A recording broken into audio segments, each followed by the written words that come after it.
Meus queridos alunos, que alegria reencontrar vocês. Nós estamos no quarto bimestre e hoje eu vou falar um pouco para vocês sobre a filosofia francesa. O tema da aula de hoje é o filósofo francês Jean-Paul Sartre e a sua filosofia existencialista. É importante esclarecer que Sartre não é o único filósofo existencialista, existem outros, mas ele sem dúvida é o mais famoso. Foi o filósofo existencialista que mais se destacou. E é um filósofo recente, viveu no século XX, morreu em 1980. Então é um filósofo assim, bem próximo da gente.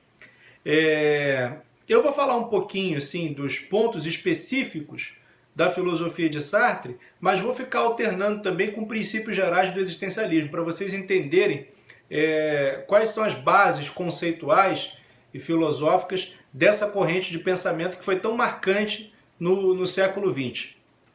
Por que existencialismo? Vamos começar com esse tópico. Existencialismo significa, na prática, um contraponto, uma oposição ao essencialismo. Sartre explica o seguinte, que a filosofia antiga, por exemplo, com Platão, partia do princípio que existe uma essência humana e que os indivíduos concretos, eles existem depois dessa essência e são cópias dessa essência.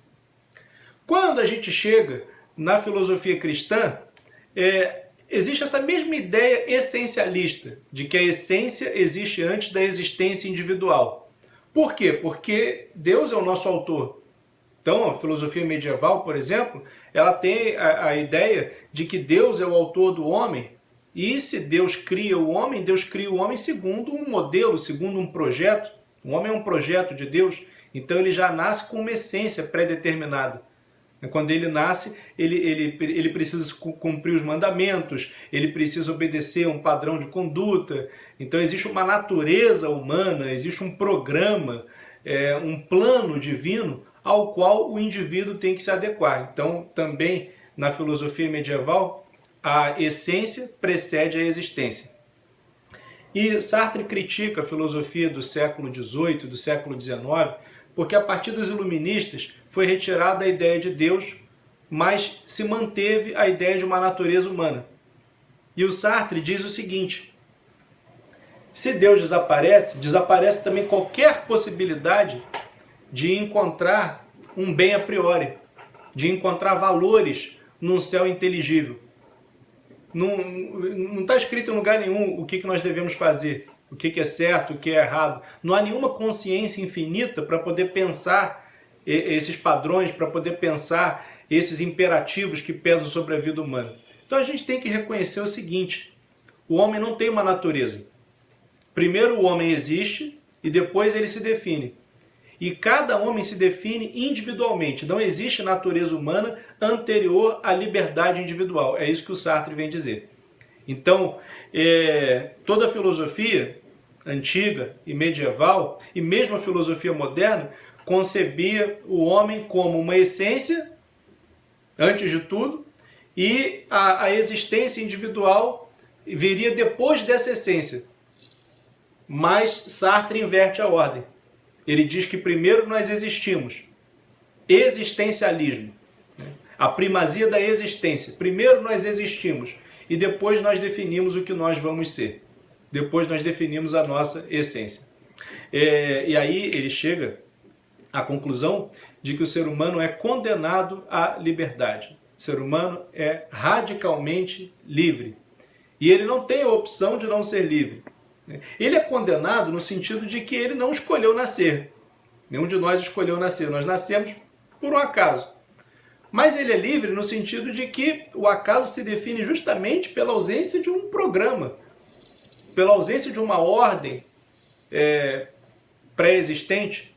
Então, nós somos jogados na existência, e uma vez que nós somos jogados na existência, então nós definimos qual vai ser a nossa natureza. Por isso, nós somos condenados a ser livres.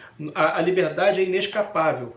Nós não temos como não ser livres. Só que a liberdade significa o seguinte: tudo que nós fizermos é responsabilidade nossa. E aí é que vem o problema.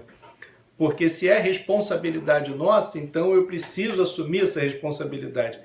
Mas muitas vezes nós não queremos assumir a responsabilidade pela nossa vida, pelas nossas escolhas. A gente prefere colocar isso na conta de algum determinismo. Ah, foi o destino que escolheu isso, foi Deus que escolheu isso, foi a natureza que fez assim. E Sartre diz que isso é má fé. Ele chama, é um conceito da filosofia dele, má fé. Má fé é quando o homem foge da responsabilidade pelo que ele faz e pelo que ele é. É quando o homem acredita que existe alguma coisa que o determina. E isso é uma ilusão, porque na verdade tudo que ele faz é escolha dele. O Sartre tem uma frase muito famosa da sua filosofia que diz assim: não importa o que fizeram com você, importa o que você faz depois do que fizeram com você. Então você pode sofrer qualquer tipo de coisa, você pode sofrer influência da sua época, você pode sofrer influência da sua cultura, pode sofrer influência da sociedade, mas nada te determina. Você é o que você é porque você escolheu isso, porque você quis ser assim. Um traço fundamental do existencialismo é a questão da angústia. Porque o homem é um ser de possibilidades, e essa possibilidade gera angústia, porque o homem é um ser finito também, não é um ser eterno. Não existe vida eterna. Os existencialistas, de um modo geral, são ateus. Sartre, por exemplo, é radicalmente ateu. Há, assim, um ou outro, por exemplo, Gabriel Marcel, um ou outro filósofo que tentou fazer um existencialismo cristão. Mas, de um modo geral, os existencialistas são ateus. E aí, quando você parte desse princípio, né, do ateísmo, você vê justamente que não existe para o homem, então, um determinismo, não existe uma vontade divina, não existe um desígnio divino, um plano divino, um projeto divino ao qual ele tem que se adequar, e também não existe vida eterna. Então o homem é um ser finito. E essa experiência da finitude angustia o homem. Porque ele, na verdade, é um intervalo de vida, é um intervalo existencial entre o nada e o nada. O que seria o homem para o existencialismo ateu? O homem é um fenômeno, um acidente que surge pelo acaso e que também vai embora.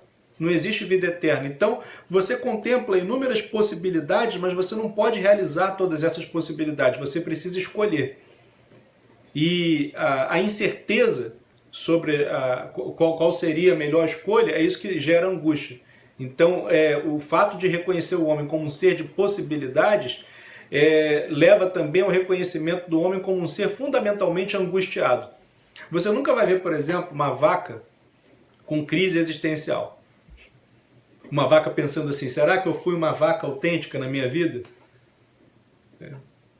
Por quê? Porque a vaca como indivíduo não é nada. A vaca, ela existe em função da espécie. No reino animal é assim, o indivíduo existe em função da espécie. Mas o homem não é assim. O indivíduo humano, ele não existe em função de uma natureza pré-determinada. Como a gente já disse, né?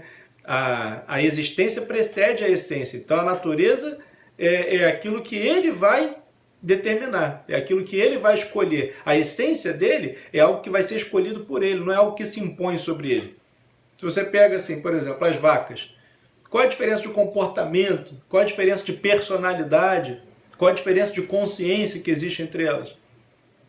Nenhuma. Agora, o ser humano não, o ser humano você tem uma Cleópatra, você tem um São Francisco de Assis, você tem uma Joana d'Arc, você tem um Hitler, você tem um Stalin, você tem um Pablo Picasso. Então, olha como o ser humano é rico. Por que o ser humano é rico? Porque ele é liberdade. Essa é a ideia fundamental, né, do existencialismo. O ser humano é livre. Então não há nada que pesa sobre ele e que o leva necessariamente a alguma direção. Não, ele faz aquilo que ele quiser. Justamente por isso é que ele se angustia, porque ele não sabe direito o que fazer. Ele é obrigado a conviver com as escolhas e por mais que ele seja um ser de múltiplas possibilidades, ele também é um ser finito, que não consegue jamais realizar todas essas possibilidades. É isso que gera angústia. O fato do mundo não ter um sentido objetivo, não ter uma metafísica, também gera angústia. Esse é outro traço fundamental do existencialismo. O mundo é absurdo. Não existe mais uma ideia, né, de Deus, de um sentido oniabrangente, de um sentido para tudo, de uma consciência onipresente. O existencialismo põe abaixo tudo isso. Então, o mundo é absurdo. Camus, que é um escritor famoso, existencialista, diz isso, né? É o absurdismo. O homem, de repente, numa esquina, ele se depara com um sentimento de absurdo. Ele percebe que a vida é absurda, que a vida não tem nenhum sentido objetivo, né? Que a vida é uma repetição de várias ações, e até que um dia tudo acaba. E não há nenhum sentido maior, não há nenhuma metafísica nisso. O Heidegger, Martin Heidegger, filósofo alemão, também existencialista, ele fala assim: a pergunta fundamental da filosofia é por que eu sei e não nada? Se o mundo não tem um criador, se o mundo não tem uma ordem superior, se o mundo não tem um governo superior, por que as coisas são? Se tudo é ao acaso, se tudo é acidental, se tudo é gratuito, por que as coisas são? Por que o ser e não nada? As coisas poderiam não ser. Então essa experiência da contingência do mundo é fundamental no existencialismo, e isso gera um certo sentimento de angústia. Só que Sartre entende essa ausência de um sentido pré-determinado no mundo como uma coisa que nos impulsiona para a criatividade, para a originalidade, né, para a liberdade. Então ele vê como uma coisa positiva, né? Você se constrói, você faz aquilo que você quiser. É evidente que essa doutrina do Sartre teve um grande impacto na juventude, né? Vocês imaginem a juventude do século XX, aquela juventude lá dos anos 60, que era uma juventude bem rebelde, que não queria seguir os padrões tradicionais, a moral religiosa. Vocês imaginem uma filosofia como essa na cabeça desses jovens, né? Que diz assim: olha, você na verdade não tem nenhum padrão para seguir, é proibido proibir, né? Que o pessoal lá de maio de 68, a juventude dos anos 60, proibido proibir, não tem nenhum padrão, não tem nenhuma regra pré-existente, você faz aquilo que você quiser, você é livre para fazer aquilo que você quiser. Isso aí na cabeça da juventude é um baita combustível, né? Então o Sartre teve um impacto muito grande na cultura francesa, principalmente entre os jovens. Bom, Sartre é uma figura inevitável. Hoje em dia, se você quer falar de filosofia, quer dialogar com o pensamento contemporâneo, você precisa, de alguma maneira, enfrentar o Sartre, enfrentar as questões que foram postas por ele, né, e a atuação dele no debate cultural e filosófico e político no século XX. Mas é isso, então. Só chegando já ao final da aula, deixa eu só recordar os pontos principais do existencialismo, né? Recapitulando, então, no homem não existe uma essência anterior à existência. Primeiro nós existimos e depois nós escolhemos o que nós vamos ser. Então, por isso, existencialismo, a primazia da existência, né? A existência precede a essência no homem. Por isso, o homem é liberdade. Por isso, qualquer tentativa de colocar responsabilidade pelo que ocorre ao homem em outras coisas que não o próprio homem, isso é má-fé, segundo Sartre. E pelo fato do homem ser um ser de possibilidades, mas também não conseguir realizar todas as múltiplas possibilidades que ele tem, ele acaba sendo um ser angustiado. Então a angústia, ela vem da possibilidade, né? A possibilidade é a fonte de toda angústia. Mas também, por outro lado, o homem é um ser livre. Então ele tem a capacidade de ser aquilo que ele quiser ser, mas ele precisa ter a responsabilidade de assumir sempre as suas escolhas, né? Bom, basicamente isso que diz a filosofia existencialista. Eu vou deixar para vocês aí alguns exercícios e na semana que vem eu volto então para poder corrigi-los. Valeu, galera. Grande abraço.